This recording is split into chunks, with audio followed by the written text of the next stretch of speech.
안녕하세요. 다만듦의 공돌곰돌입니다. 오늘은 지난 시간에 다루었던 마이크로 컨트롤러와 아두이노에 대해서 설명을 해드리도록 하겠습니다. 가장 먼저 인베디드 시스템 하드웨어에 대해서 먼저 얘기를 해보도록 하겠습니다. 인베디드 시스템은 특정 업무에 대해 인풋으로 들어오는 값을 처리하여 아웃풋으로 만들어내는 데 사용되게 됩니다. 보일러로 예를 들면은 사용자가 보일러 온도를 조절하잖아요. 그럼 그렇게 조절하는 버튼으로 들어온 입력을 보일러 내부에 있는 컴퓨터가, 즉 인베디드 시스템이 현재 온도와 비교가 해서 보일러를 가동을 시키게 됩니다. 온도를 높이기 위해서 열을 방출을 하게 될 것이고, 이를 보면은 인풋을 통해서 인포메이션 프로세싱 시스템에 들어가고 그 계산 결과가 아웃풋의 과정을 거치게 된다고 말할 수 있습니다. 대부분의 사람들이 인베디드 시스템을 소개할 때 세 가지로 나누게 됩니다. 센서, 마이크로 컨트롤러, 액추에이터, 이렇게 세 가지로 나누게 되는데, 센서는 말 그대로 우리가 많이 아는 빛을 감지한다던가 소리를 감지한다던가 거리를 감지한다던가 이러한 다양한 종류의 센서들을 의미하게 됩니다. 이렇게 센서가 자연 현상을 전기 신호로 바꿔서 인베디드 시스템에다가 넣게 되면은 그 인베디드 시스템 안에는 사람들이 그들의 목적에 맞는 로직들과 알고리즘들이 있을 거 아니에요. 그 로직과 알고리즘을 타고 출력 결과를 내뱉게 됩니다. 그 출력 결과는 액추에이터라는 구동부에 들어가게 되는데, 액추에이터의 대표적인 예로는 이제 모터도 있을 거고, 열을 방출한다던가 빛을 낸다던가 이런 LED 전구, 모터 등등의 다양한 것들이 있습니다. 그러면 지난 시간에도 잠깐 말했는데, 마이크로 프로세서와 컨트롤러가 정확히 뭔 차이냐? 라는 이제 질문이 되게 많아요. 사실상 대학교 교수님들도 마이크로 컨트롤러와 프로세서를 혼용해서 쓰시는 분들도 많고, 마이크로 컨트롤러가 발전함에 따라서 프로세서랑 크게 차이가 나지 않는다고 보기도 합니다. 마이크로 프로세서에 대해서는 많이들 아실 거예요. 인텔 하면은 인텔 코어 프로세서가 떠오르게 되죠. 프로세서는 컨트롤러와 유사하면서도 다르게 됩니다. 뜻 자체도 프로세서는 이제 연산을 하는 기기가 되고, 컨트롤러는 조정을 하는 느낌이 들잖아요. 기본적으로 인베디드 시스템의 경우 위에서 설명한 단일 동작을 수행하는 마이크로 컨트롤러를 사용하게 됩니다. 반면에 우리가 실질적으로 볼 수 있는 것들 있잖아요. PC나 랩탑, 노트북 같은 경우에는 마이크로 프로세서가 들어가게 됩니다.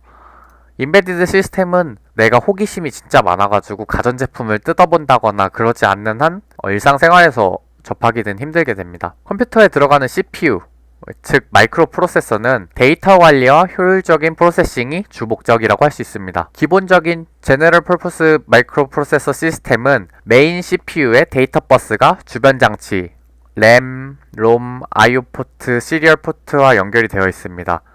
즉 프로세서 또는 코어라고도 부르는데, 프로세서 입장에서는 칩 외부의 주변 기기를 추가적으로 연결해서 사용을 해야 한다는 점입니다. 컴퓨터를 조립하는 것만 예를 들어도 내가 인텔 코어를 산다고 해서 거기 안에 다 들어있진 않잖아요. 삼성전자의 D램이라던가 SSD, 하드디스크, 그래픽카드 등의 주변 기기를 다 사서 추가적으로 연결을 해줘야 되잖아요. 그러한 점이 있고, 반면에 마이크로 컨트롤러는 단일 동작을 하는 목적으로 만들어진 거기 때문에 프로세서와는 유사하지만 마이크로 컨트롤러의 경우 아까 위에서 말씀드렸던 주변 장치, 페리페럴이라고도 하는데, 램, 롬, IO 포트, 시리얼 포트 등이 단일 칩 내부에 함께 패키징이 되어 있어요. 함께 설계가 되어 있어서 부가적으로 내가 직접 사서 달아주지 않아도 된다는 장점이 있습니다. 이렇게 표로 한번 정리를 해봤는데, 프로세서의 같은 경우 어플리케이션 용도로 봤을 때 다양한 이제 컴퓨팅 연산을 위해서 설계가 되어 있어요. 우리가 컴퓨터를 단일 목적으로 쓰려고 사진 않잖아요. 그런 것처럼 데스크탑이라던가 노트북, 랩탑을 떠올리면 될 것 같고, 마이크로 컨트롤러 같은 경우 어플리언스 인베디드 시스템스라고 써 있는데, 말 그대로 이제 진짜 단일 목적을 이용해서 전자기기가 되는 거예요. 사실상 핸드폰도 원래는 인베디드 시스템인 마이크로 컨트롤러였는데, 지금은 핸드폰 칩에 들어가는 AP가 되게 발달해서 그거는 거의 마이크로 프로세서에 가깝다고 볼 수 있죠. 그리고 스피드를 비교를 하게 되면은 마이크로 프로세서가 월등히 빠르게 됩니다. 지금 인텔에서 나오고 있는 코어 칩만 하더라도 4GHz나 3GHz 이렇게 속도가 나는데, 마이크로 컨트롤러 같은 경우 상대적으로 느리게 돼요. 이게 상대적으로 느리단 거지 절대적으로 이제 객관적으로 봤을 때 느린 속도는 아니거든요. 우리가 앞으로 다루게 될 아두이노 메가나 우노 같은 경우 16MHz의 동작 속도를 가지고 있는데 그보다 높은 등급의 마이컴 같은 경우에는 최대 200MHz까지 지원을 하는 칩들도 있어요. 그렇기 때문에 상대적으로 느린 거고, 그리고 마이크로 컨트롤러 같은 경우엔 단일 동작을 수행하기 때문에 굳이 그렇게 데스크탑처럼 빠를 필요가 없는 거죠. 그리고 익스터널 파츠 같은 경우에는 되게 많아요. 우리 컴퓨터에 달 수 있는 게 되게 많잖아요. 램도 추가로 달 수 있고, 그래픽카드도 내가 원하는 걸로 달 수 있고, 외부 저장 장치인 이제 하드디스크나 SSD 같은 것도 내가 원하는 대로 달 수 있잖아요. 하지만 마이크로 컨트롤러 같은 경우에는 되게 적어요. 왜냐하면 기본적으로 GPIO나 램, 롬 같은 게 내장이 되어 있거든요. 내장이 돼서 설계가 되어 있기 때문에 선택 폭이 좁게 됩니다. 그리고 여기서 가격은 우리가 컴퓨터를 설계할 때 가장 크게 가격을 차지하고 있는 게 두 가지가 있잖아요. 그래픽 카드랑 CPU인데 CPU가 마이크로 프로세서거든요. 그렇기 때문에 되게 높은 가격을 가지고 있어요. 왜냐하면 다양한 목적으로 쓰이기 때문에 고성능으로 설계가 되어서 높은 가격이게 되죠.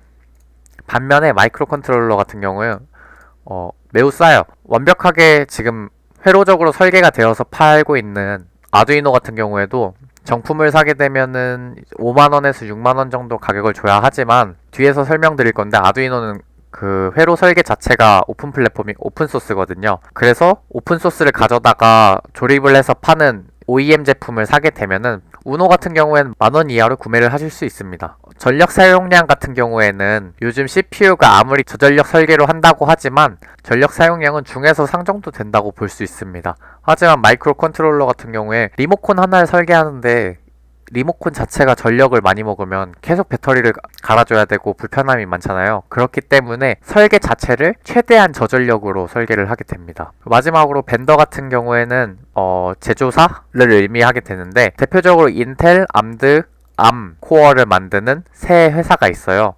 암 프로세서 같은 경우에는 원래 마이크로 컨트롤러를 설계하는 회사인데 코어텍스라는 브랜드를 출시하면서 세 가지 클래스로 나누게 됐어요. 코어텍스 A랑 코어텍스 M, 코어텍스 R 이렇게 세 가지로 분류해서 나오게 됐는데, 코어텍스 A가 고성능으로 나온 칩이거든요. 그 A가 바로 핸드폰에 지금 들어가 있고요. 그렇기 때문에 ARM은 이제 마이크로 프로세서를 생산하는 벤더로 분류가 되게 되었고, 마이크로 컨트롤러 같은 경우 아트멜, ST, 텍사스 인스트루먼트, NXP, 마이크로칩스 이런 다양한 벤더들이 있습니다. 먼저 미리 말씀드리면 아두이노 우노나 메가 등에 들어있는 마이크로 컨트롤러는 아트멜사에서 제작하고 있는 아트메가 328P, 2560 등이게 됩니다. 앞으로 우리가 자주 만나볼 회사고요.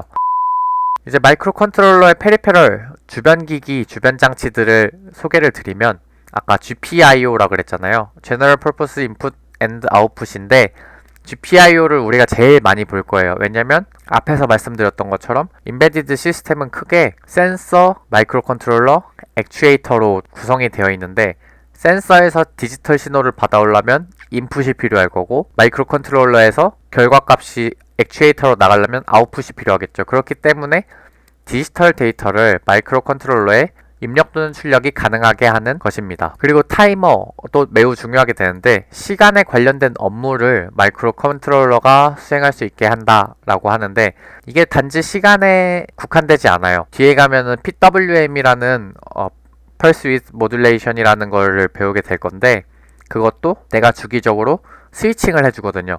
0, 1, 0, 1, 온, 오프를 해주게 되는데, 그것도 타이머를 이용해서 구현을 하게 되거든요. 그 외에도 인터럽트라던가 딜레이 이런 것들을 구현하기 위해서는 타이머가 필수입니다. 커뮤니케이션 페리페럴은 되게 종류가 많아요. 유저트도 있고 SPI, I2C, USB와 같은 통신을 가능하게 하는데, 이것은 단일 마이크로 컨트롤러와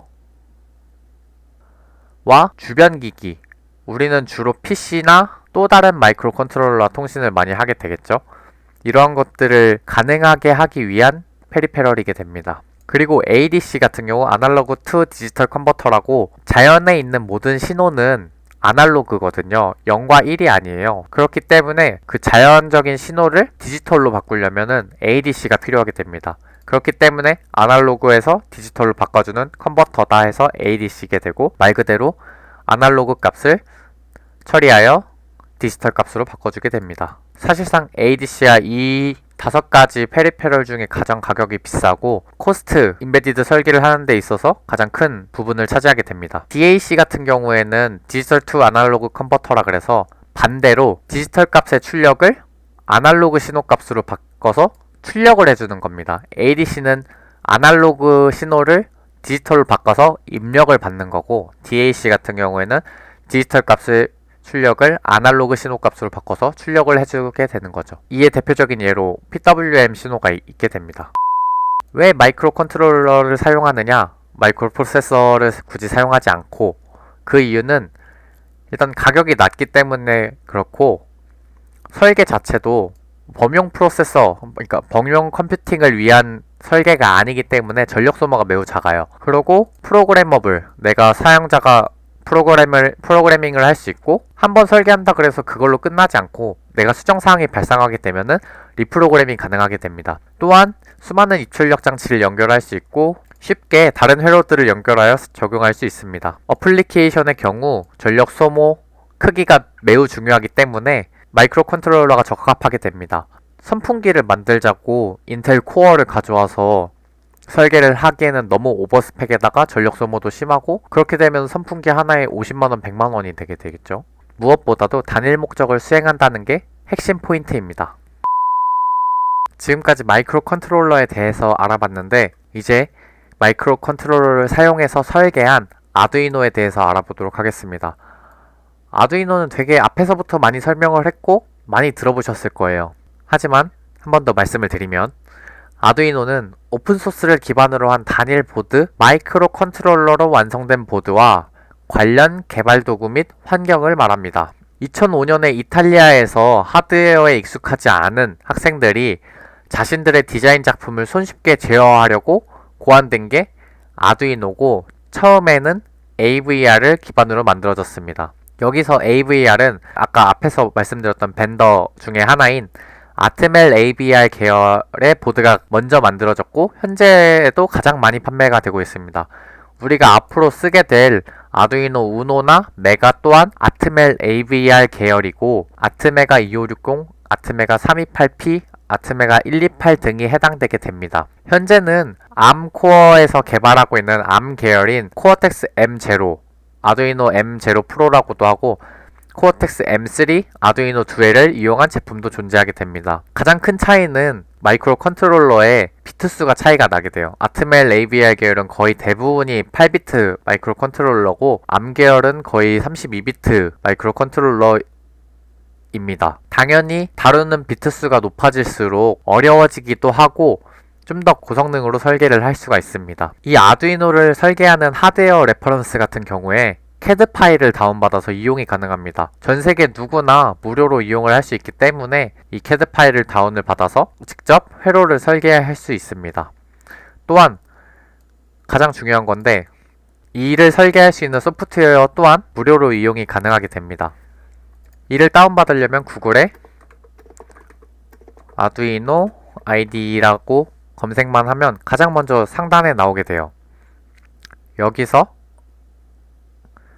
본인의 운영체제에 맞게 리눅스나 맥OS, 윈도우 3가지 운영체제 모두 다 지원을 하게 되는데, 여기서 내가 사용하는 것은 윈도우고, 이 와중에도 인스톨러나 zip을 이용해 다운받거나 앱으로도 다운을 받을 수 있고, 저는 zip 파일로 다운을 받는 걸 추천드리는 게, 아두이노도 개선이 계속 되고 있단 말이에요. 버전이 높아지면서 지원되지 않는 라이브러리들도 있기 때문에 내가 특정 라이브러리를 쓰고자 하는데 최신 버전 같은 경우에는 지원이 안 될 수가 있어요. 그렇기 때문에 다양한 버전의 아두이노들을 zip 파일로 다운을 받게 되면은 이거를 여러 개를 동시에 다양한 버전으로 켜서 사용을 할 수가 있거든요. 그렇기 때문에 저는 zip 파일로 설치를 하는 걸 추천을 드리고, 여기서 이 해당 아두이노를 설계하고 개발하고 있는 회사에 후원을 하는 것도 나오게 되는데, 뭐 굳이 후원을 원하지 않는다면 저스트 다운로드를 누르시면 이렇게 설치 파일이 받아지게 됩니다. 다시 본론으로 돌아가서 우리가 앞으로 사용할 것은 아두이노 메가 2560인데 굳이 아두이노 메가 2560이 아니어도 돼요. 아두이노 우노여도 상관이 없고 둘 다 8비트 마이크로 컨트롤러이기 때문에 크게 차이가 없어요. 다만 핀 개수의 차이가 있기 때문에 그거는 데이터 시트를 참고를 해서 적용을 하시면 됩니다. 아두이노 메가 2560은 아트메가 2560 칩을 기반으로 설계를 했는데 이 칩은 앞에서 계속 말씀드렸던 아트멜사에서 제조한 칩입니다. 먼저 가장 큰 특징인 게 핀의 개수가 되게 많아요. 54개의 GPIO를 가지고 있고 PWM의 핀은 15개나 가지고 있거든요. 우노랑 비교를 해보게 되면 먼저 아두이노 우노는 아트메가 328P라는 칩을 사용을 하게 되고요. 14개의 GPIO 핀을 가지고 있게 되죠. 그리고 PWM 핀은 6개를 가지고 있고요. 이 핀 개수만 봐도 엄청난 차이가 나죠. 14개와 54개니까요. 하지만 아두이노 메가의 상단은 우노와 호환이 되도록 설계를 해놨습니다. 그리고 16개의 아날로그 입력 핀이 있는데 여기에 아날로그 입력 핀은 아날로그 투 디지털 컨버터로 들어가는 입력 핀이고 16MHz의 클럭 속도를 가지고 있습니다. 여기서 16MHz의 클럭 속도는 프로세서의 동작 속도를 의미하고 당연히 그럼 클럭 속도가 높으면 연산 속도가 빨라지겠죠? 하지만 그게 절대적으로 배수로 비례해서 빨라진다고 볼 수 없습니다. 그리고 아두이노 메가 2560은 8비트 마이크로 컨트롤러고 여기서 8비트라는 게 무엇이냐면 얘가 한 번에 다룰 수 있는 숫자가 이진수로 8자리라는 거예요. 이렇게 말씀드리면은 실감이 안 날 텐데 계산기로 켜서 이진수를 8자리를 입력해보면 최대로 다룰 수 있는 10진수 숫자는 255가 최대라는 의미가 됩니다. 그리고 입력 전압 범위는 5V에서 20V인데 5V를 권장한다고 써있는데 사실상 5V에서 10V 사이의 전압을 인가하는 게 마이크로 컨트롤러가 동작하는데 안정적입니다. 플래시 메모리 같은 경우에는 우리가 설계한 로직과 알고리즘이 올라가는 영역인데 256KB를 가지고 있고 8KB는 부트로더로 쓰이게 됩니다. 우리가 저장 용량 하면은 몇 기가 몇 테라 하는 시대에서 256KB는 되게 작아 보이잖아요. 하지만 이게 근데 사실상 작은 영역은 아니거든요. 왜냐하면 우리가 설계한 코드가 텍스트로 들어가기 때문에 이 영역은 작은 영역이 아니고 SRAM 같은 경우에는 우리가 상상하는 PC에서 D램이라고 생각을 하시면 될 것 같아요. 우리가 램 몇 기간에 이런 얘기를 하잖아요. 그 램 영역인데 8KB를 가지고 있고 프로그램이 실행되면서 임시로 변수가 저장되는 공간을 의미하게 됩니다. EEPROM 같은 경우에는 4KB를 가지고 있고 이 영역은 프로그램 실행 중 전원이 차단되어도 영구 저장할 수 있는 공간인 거예요. 컴퓨터로 치면 하드디스크, SSD와 같은 존재죠. 하지만 읽고 쓰는데 수명에 제한이 존재가 있고 근데 제가 이 EEPROM을 쓰면서 이 수명이 다한 걸 본 적은 없거든요. 그렇기 때문에 이거에 대해서 우려를 할 정도로 수명이 제한적이지는 않게 됩니다. 네, 오늘은 마이크로 컨트롤러와 아두이노에 대해서 알아봤는데 다음 시간에는 직접 아두이노 스케치를 다운을 받아가지고 실습을 해보면서 알아가는 시간을 갖도록 하겠습니다. 오늘 영상 유익하셨다면 좋아요와 구독 한 번씩만 부탁드리겠습니다. 감사합니다.